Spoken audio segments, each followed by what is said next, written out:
chair to bring any of you sit or you stand? As you wish. As you wish. You do all okay. I usually stand. As you wish.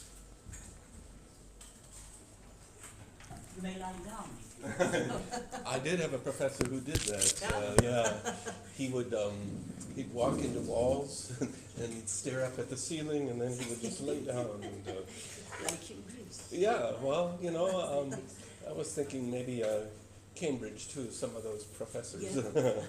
they do that as well. Do they have a couch? No, Something? yeah, then you just the floor. And I thought, I hope the floor was clean. But maybe that's what professors are supposed to do, is be kind of eccentric. He was, but I learned a lot from him. So, May I ask you something before you start? Sure. You said yesterday something that is I would like you to elaborate a little bit. You said truth is truth, meaning is contextual. Yeah. Would you like to elaborate a little bit, or to give an example, Yeah. in order to understand better this axiom? Yeah, and it's my own axiom. I came up with that, and I say in some sense I'm maybe willing to be corrected. But when I say truth is truth, I'm talking in terms of well, let's say the truth of the gospel, that Jesus Christ died to save sinners. You know, that is true across cultures, across time, across regions, everything else. But how people, how you're able to communicate that in different cultures, as far as the meaning of that, what it means for me, is where it becomes contextual. Because let's say if I'm talking about that in Africa, I might use different images than I will use in North America. Or perhaps, you know, being able to talk about atonement, well, the atonement is something that's in Scripture as a truth, but maybe if I'm talking about it in, let's say, you know, in Africa with its sacrifice culture, now I may express it differently than I, let's say, in North America. So, inculturation, yeah, so to say. Inculturation, yeah, I suppose in some sense would be what I'm talking about, yeah. And it's kind of like what Laman Sana, I don't know if you're familiar with him, he was a scholar at Yale who talked about, his book was titled Translating the Message.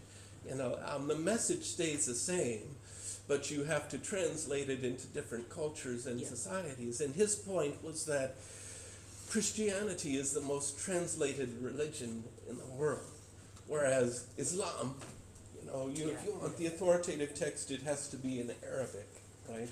But Christianity, even at its very beginnings, it was already a translated message.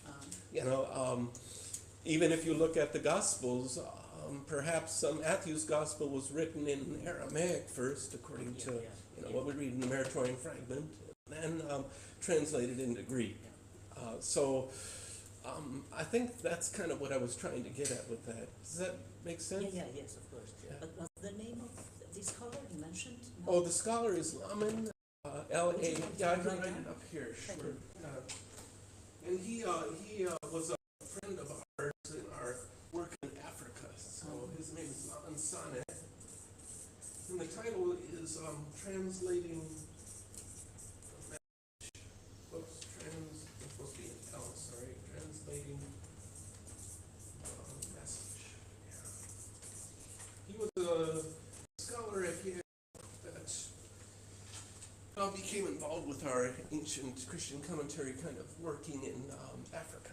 So the African, what do we call it, the Center for Early African Christianity. Yeah. So I think we're ready to get started. I thank you all for your kind attention yesterday.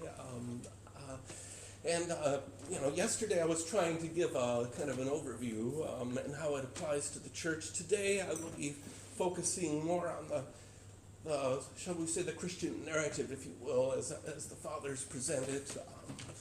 And I hope that we'll have some time afterwards to talk about the email that you got with the text from John chapter 1, verses 1 through 5. I don't know if you had time to read that or not, but maybe we can talk about that a bit.